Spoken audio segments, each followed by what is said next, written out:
Hi guys, I hope you are doing well. नया topic है economics का, जिसका नाम है लिबरलाइजेशन, प्राइवेटाइजेशन और ग्लोबलाइजेशन, या जिसे कुछ कम शब्दों में हम कहते हैं 1991 के आर्थिक सुधार या नवीन आर्थिक नीति भारत की। तो स्वागत करता हूं आपका मैं अपने चैनल देव दीक्षित सॉन्ग्स पर।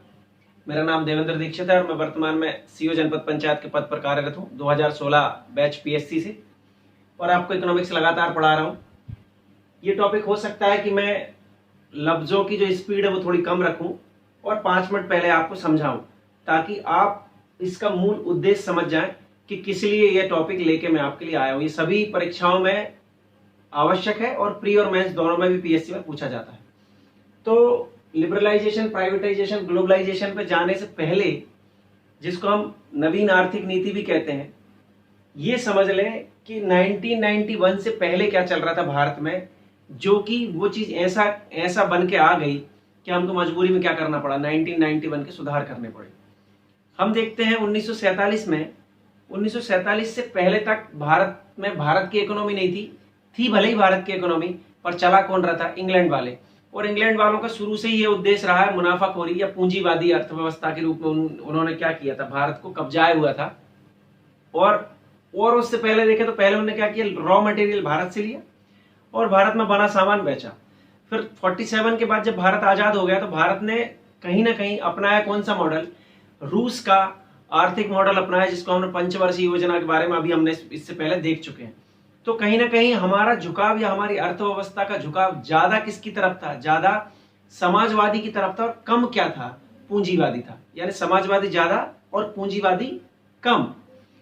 और 1991 से पहले भारत ने बाहर वाले देशों का भारत में आके फैक्ट्री लगाना या उद्योग लगाने को काफी हद तक प्रतिबंधित कर रखा था और काफी आयात में शुल्क लगा रखा था, ताकि लोकल की क्या हो, इंडस्ट्रियों का क्या होता है, बढ़ापा होता रहे और वहीं की चीजें बने और वहां बिकते रहे। इससे क्या हुआ, ऑलमोस्ट पूरी तरीके से तो नहीं, पर भारत एक बंद अर्थव्यवस्था के रूप में पूरी दुनिया में उभरी थी। अब इस बंद अर्थव्यवस्था को 1991 तक भारत चलाते रहा जैसे तैसे करके, और 1991 में आगे कुछ स्थितियां ऐसी हो गई कि भारत को मजबूरी में क्या करना पड़ा, अपनी अर्थव्यवस्था को विश्व की अर्थव्यवस्था से मिलाने के लिए क्या करना पड़ा, खोलना पड़ा। और उसी खोलने के लिए कुछ नियम कानूनों को ढीला करना पड़ा, कम सख्त करना पड़ा, जिसको हम बोलते थे लिबरलाइजेशन। कुछ प्राइवेट सेक्टर को क्या करना पड़ा, सरकारी सेक्टर की अनुमति देनी पड़ी, उसको बोला गया निजीकरण। और विदेश या दुनिया के देशों को भारत में निवेश करने के लिए भारत के द्वार खोले गए, जिसको हमने कहा वैश्वीकरण। तो वो कंडीशंस क्या थी, या वो ऐसी कौन सी स्थितियां बन गई थी भारत में, जिसके कारण 1991 के सुधार किए गए या 1991 के नवीन आर्थिक सुधारों की आवश्यकता पड़ी। मैं आपको 2 छोटे छोटे टॉपिक बता दूं। आर्थिक नियोजन के जन्मदाता किसको कहा जाता है? तो पंडित जवाहरलाल नेहरू। किसके? आर्थिक नियोजन पर आर्थिक उदारीकरण के जन्मदाता किसको कहा जाता है? तो वो कहा जाता है मनमोहन सिंह। उदारीकरण अलग चीज है और नियोजन अलग चीज। उदारीकरण, निजीकरण, ग्लोबलाइजेशन या वैश्वीकरण, आर्थिक उदारीकरण, नवीन आर्थिक नीति या नवीन आर्थिक सुधार, सबके जन्मदाता मनमोहन सिंह को कहा जाता है। उस समय प्रधानमंत्री कौन थे? प्रधानमंत्री थे बीपी नरसिम्हा राव, इसलिए इसको राव मनमोहन मॉडल भी कहा जाता है। ये छोटे छोटे क्वेश्चन जो आपको बताऊं, इसको क्या कहा जाता है? राव मनमोहन मॉडल भी कहा जाता है। 31 मार्च 1990 को जब हमारी 7वीं पंचवर्षीय योजना समाप्त हुई, तो 2 वर्ष का योजना अवकाश लिया गया, 91 और 92 का। यानी 1 अप्रैल 1990 से लेके 31 मार्च 1992 तक का क्या किया, योजना अवकाश लिया गया, और उसी गैप में नवीन आर्थिक सुधार किए गए। तो आर्थिक सुधार करने के लिए क्या आवश्यकताएं थी वो देखते हैं। सबसे पहले आवश्यकता ये थी कि राजकोषीय घाटा अधिक हो गया था। इसको स्टैंडर्ड टर्म में मैं आपको सारे घाटे समझाऊंगा, उससे पहले मैं आपको सिंपल शब्दों में समझा सकता हूँ। सरकार के पास जितनी आय थी उससे ज्यादा सरकार को करना पड़ रहा था खर्च, और राजकोष में जो सरकारी खजाने में जितना पैसा था उससे ज्यादा हर बार क्या हो रहा था, खर्च हो रहा था। इसलिए सरकार के ऊपर बर्डन या बोझ बढ़ते जा रहा था, और वो इतना हो गया था कि सरकार अब उसको पटा नहीं पा रही थी कहीं से भी उधार लेके। सिंपल। दूसरा था बीपीओ संकट, बैलेंस ऑफ पेमेंट संकट। उसको अभी मैं बाद में समझाऊंगा, आप बस हिंदी में थोड़ा सा शब्दों में समझ लें कि सरकार जो बाहर से माल खरीद रही थी, पेट्रोलियम हुआ, गेहूं भी हुआ और काफी कुछ चीज, जो बाहर से सरकार खरीद रही थी उसको खरीदने के लिए सरकार के पास जो पैसा होता है वो नहीं था, यानी सरकार रुपए तो दे नहीं सकती थी। सरकार जो भी इंटरनेशनल मुद्रा थी उसको देती थी, सामान्यतः क्या चलता था, डॉलर, और डॉलर सरकार के पास अब नहीं बचे थे। डॉलर सरकार कहां से प्राप्त करती, सरकार अपने यहां से कोई सामान बाहर बेचती तो डॉलर मिलता, पर सरकार बेच कम रही थी, खरीद ज्यादा रही थी, तो धीरे धीरे करके जो था वो सब खत्म हो गया था। और ऐसा कहा जाता है कि सरकार के पास उस समय तक केवल 15 दिन का क्या बचा था, आयात करने के लिए डॉलर्स या विदेशी मुद्रा भंडार बचा था, जो कि बहुत बुरी स्थिति कि 15 दिन के बाद हमको कुछ भी बाहर से खरीदना वो हम नहीं खरीद पाएंगे। और ऐसी कंडीशन में कि जब आप अपने द्वारा खरीदे गए सामान का पैसा विदेशों में नहीं दे पाते हैं, तो एक संस्था होती जिसको बोलते हैं इंटरनेशनल मॉनेटरी फंड, अंतरराष्ट्रीय मुद्रा कोष, वो आपको कुछ पैसा उधार दे देती कि आप वर्तमान में आपका काम चला लो। और उस समय पे इंटरनेशनल मॉनेटरी फंड ने उधार देने से क्या कर दिया, मना कर दिया, जिस उधार का नाम हम बोलते हैं एसडीआर, जो मैं आपको आगे पढ़ाऊंगा।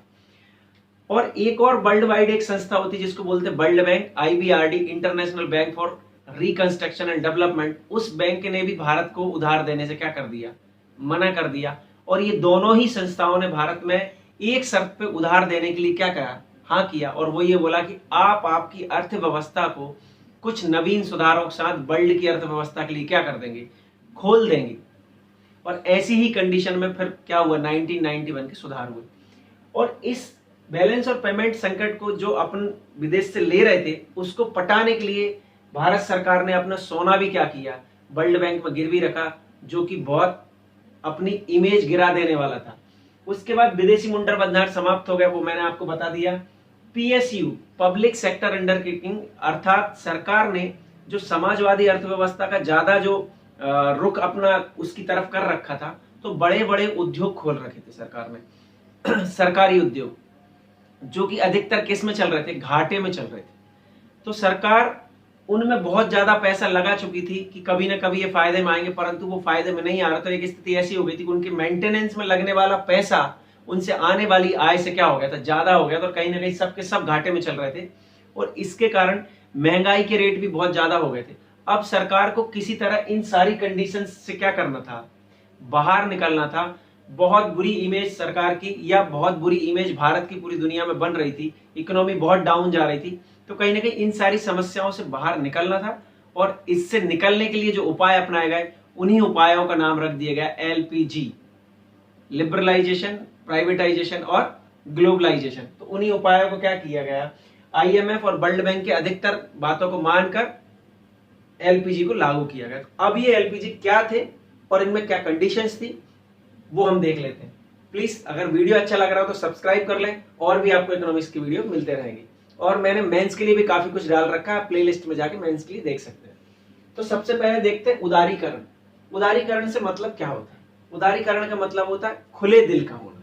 क्या होना, खुले दिल का होना। सरकार ने, आपने देखा होगा 1991 से पहले सरकार ने हर चीज के लिए लाइसेंसिंग प्रणाली चालू करी थी, या कोटा सिस्टम चालू कर रखा था कि आपको कोई भी उद्योग भारत में यदि चालू करना है तो सरकार से आपको उसको क्या करना पड़ेगी, परमिशन लेनी पड़ेगी। और जब तक सरकार आपको लाइसेंस नहीं दे देती, जब तक आप उद्योग नहीं खोलती। तो 1991 में सरकार ने ये लाइसेंसिंग सिस्टम क्या कर दिया, खत्म कर दिया। सरकार ने सीधा सीधा ये बोल दिया कि आपको उद्योग लगाने के लिए क्या करना है, जो लाइसेंस की आवश्यकता है अब उसकी आवश्यकता नहीं पड़ेगी। आप बिना लाइसेंस के क्या कर सकते हैं, उद्योग खोल सकते हैं।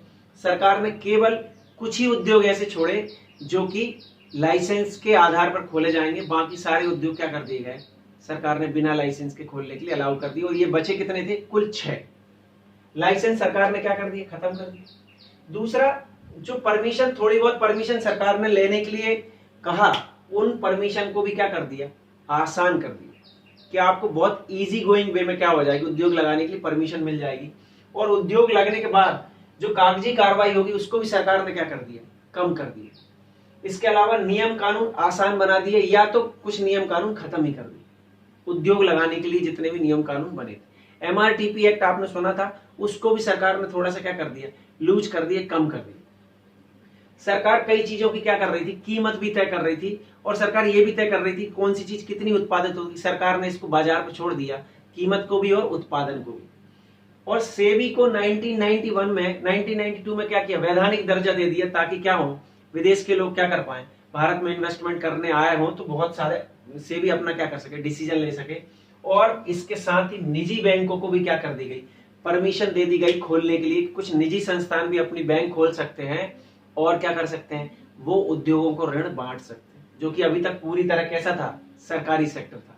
तो उदारीकरण में सरकार ने कई लेवल पे क्या किए, सुधार किए। लाइसेंसिंग प्रणाली खत्म कर दी, कीमत तय करना बंद कर दिया, बाजार में क्या उत्पादन होगा वो कम कर दिए, परमिशन देना आसान कर दिए, सेबी को वैधानिक दर्जा दे दिया, और बैंकों को भी प्राइवेट सेक्टर में अलाउ कर दिया कि प्राइवेट लोग क्या कर सकते हैं, बैंक खोल सकते हैं। और इसमें और भी किया कि बैंक रेट और रेपो रेट ये सब भी क्या कर दिया, थोड़ी कम कर दी, ताकि आसानी से लोगों को क्या हो, लोन मिल सके।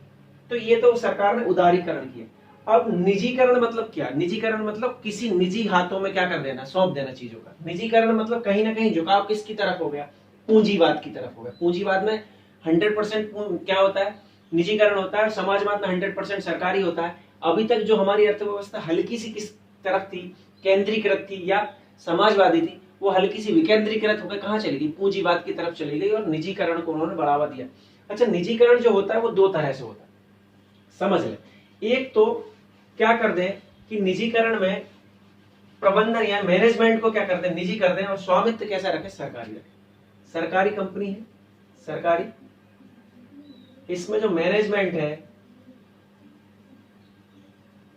मैनेजमेंट कर दिए प्राइवेट, और ओनरशिप यानी मालिक कौन रहेगा, मालिक अभी भी कौन रहेगा, सरकार। एक तरह का प्राइवेटाइजेशन तो ये है कि सरकारी कंपनी है, मैनेजमेंट किसके हाथ में दे दिया, प्राइवेट लोगों के हाथ में दिया, और मालिक कौन बना रहा, सरकार। एक तरीका तो सरकार ने अपनाया, और दूसरा तरीका ये अपनाया कि सारा का सारा स्वामित्व भी किसको दे दिया, यानी प्राइवेट में दिया, यानी सरकार ने कंपनी बेच दी, उसको क्या बोलते, विनिवेश कर दिया। मतलब सरकार ने जितना पैसा उस कंपनी में लगाया था उसके शेयर मार्केट में बेच दिए और अपना पैसा निकाल लिया, और कंपनी प्राइवेट कहलाने लगी।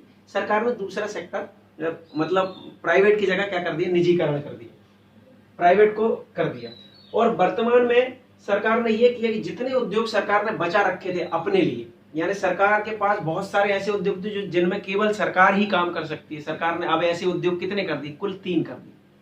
कुल 3 उद्योग ऐसे थे जो केवल भारत सरकार काम कर सकती थी उनमें, और बाकी सारे उद्योग किसके लिए खोल दिए गए, प्राइवेट सेक्टर के लिए खोल दिए गए। यानी सभी लोग, प्राइवेट सेक्टर के सभी लोग अब उन उद्योगों में काम कर सकते हैं। और इवन अभी आज वर्तमान में देखें तो सरकार ने रेलवे में भी क्या कर दिया, प्राइवेटाइजेशन कर दिया है, तो प्राइवेटाइजेशन कर दिया। दूसरा निजीकरण का एक दूसरा तरीका यह था कि भारत सरकार ने भारत की इकोनॉमी को निजीकरण में विदेशी संस्थाओं का भी भाग लेना क्या कर दिया, अलाउ कर दिया। यानी विदेश की संस्था आके भारत में खुद की ओनरशिप में खुद मालिक रहेंगी और क्या कर सकती हैं, कंपनी खोल सकती है। यानी विदेश से आने वाली एफडीआई, फॉरेन डायरेक्ट इन्वेस्टमेंट, या विदेश से आने वाला पैसा सरकार ने क्या कर दिया, अलाउ कर दिया।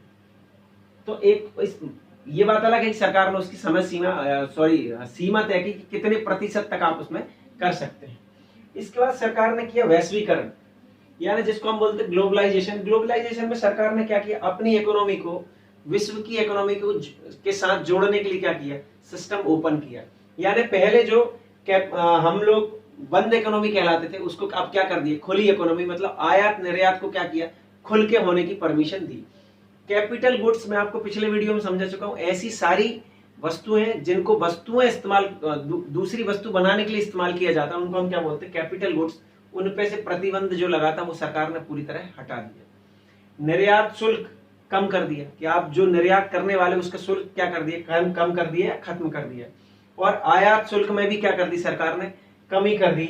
और जो टेक्नोलॉजी है उसको सीधे किसी प्राइवेट सेक्टर में कोई दूसरी कंपनी लाके क्या कर सकती, इन्वेस्ट कर सकती टेक्नोलॉजी के मामले में। आपने गौर किया होगा, Maruti Suzuki, hero Honda, Kawasaki, Bajaj, इस टाइप की कंपनियां खुली जॉइंट वेंचर वाली, कि कंपनी जापान की है, उसकी टेक्नोलॉजी है और बन कहां रही है, भारत में। हीरो होंडा, हीरो क्या है, भारत की कंपनी जो साइकिल बनाती है, होंडा जापान की कंपनी है जिसने मिलकर हीरो होंडा कंपनी खोली, और टेक्नोलॉजी किसकी थी, जापान की, और बन कहां रही थी, भारत में। ऐसी मारुति सुजुकी कहां थी, जापान की, मारुति यहाँ की कंपनी थी। इस तरह क्या किया इन्होंने, ज्वाइंट वेंचर करके टेक्नोलॉजी को इन्विटेशन दिया और टेक्नोलॉजी को बुला लिया भारत में। एक काम तो ये किया।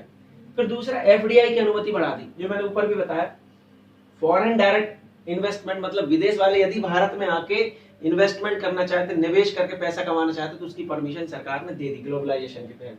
और अंतरराष्ट्रीय बाजार में प्रतिस्पर्धा, सरकार ने भारतीय जो इकोनॉमी थी उसको क्या कर दिया, अंतरराष्ट्रीय इकोनॉमी में प्रतिस्पर्धा के आधार पर सेटल होने के लिए छोड़ा। जॉइंट वेंचर जो मैंने अभी आपको बताया। और सरकार ने एक काम और किया कि जब ज्यादा इकोनॉमी में पैसे का फ्लो होने लगा, मतलब बाहर से पैसा आने लगा, तो जो फेरा, जो कि मैं आपको बता चुका हूं, फॉरेन रिजर्व, फेरा क्या था, फॉरेन एक्सचेंज रेगुलेटरी जो एक्ट था उसको सरकार ने बदला और उसके बदले में क्या कर दिया, फेमा लागू कर दिया, फॉरेन एक्सचेंज मैनेजमेंट एक्ट। ये फेरा की तुलना में थोड़ा सा क्या था, कम सख्त था, जिससे आसानी से विदेश वाले लोग यहाँ आके अपने पैसे को रुपए में बदल के इन्वेस्ट कर पा रहे थे। और सरकार ने एक काम और किया, आपने देखा होगा, अभिमूल्यन मतलब मैं आपको बताया हूं कि डिवेल्युएशन से क्या होता है कि निर्यात बढ़ जाता है। तो आपको गौर किया होगा, सरकार ने अभी तक भारत में रुपए का डिवेल्युएशन 3 बार किया, उसमें से एक बार अभिमूल्यन कब किया था, 1991 में, ताकि भारत का निर्यात बढ़ जाए और भारत के पास विदेशी मुद्रा भंडार इकट्ठा हो और स्थिति सुधरे। तो ये 3 तरह से सरकार ने क्या किया, प्राइवेटाइजेशन, लिबरलाइजेशन और ग्लोबलाइजेशन को अपनाया। और फिर क्या किया, भारतीय इकोनॉमी को विश्व की इकोनॉमी के साथ जोड़ने के लिए काफी प्रयास किए। प्रयास काफी हद तक सफल भी रहे, परंतु इसका एक प्रभाव जो मेंस में लिखने आ जाता है कि एलपीजी का भारत पर क्या प्रभाव पड़ा। तो एलपीजी का भारत में अच्छा और बुरा दोनों ही प्रभाव पड़ा। अधिकतर मामलों में इसका प्रभाव अच्छा रहा कि नई नई टेक्नोलॉजी आ गई, नई नई तरह के उद्योग आ गए और कंपटीशन मार्केट में बढ़ा, तो ग्राहक को फायदा हुआ, चीजें सस्ती हो गई टेक्नोलॉजी के आ जाने के कारण। और भारत की इकोनॉमी रेट जो कि काफी कुछ नीचे चली गई थी, काफी अच्छी हो गई है। परंतु इसके नुकसान ये हो गए कि जो लोकल दुकानदार थे या लोकल फैक्ट्रीज थी, जो इंटरनेशनल मार्केट की अच्छी टेक्नोलॉजी के सामने नहीं टिक पाई और कहीं ना कहीं काफी कुछ क्या हो गई, बर्बाद हो गई या खत्म हो गई। तो ये इसके नुकसान भी थे। इसके ऊपर नुकसान फायदे के ऊपर हम सेपरेटली एक वीडियो भी बनाएंगे। तो ये था एलपीजी, उम्मीद है आपको समझ में आया होगा। अगर अच्छा लगा हो तो प्लीज चैनल सब्सक्राइब कर लें और वीडियो शेयर जरूर कर दें ताकि दूसरों तक भी इकोनॉमिक्स के लेक्चर पहुंच जाए। Thank you so much.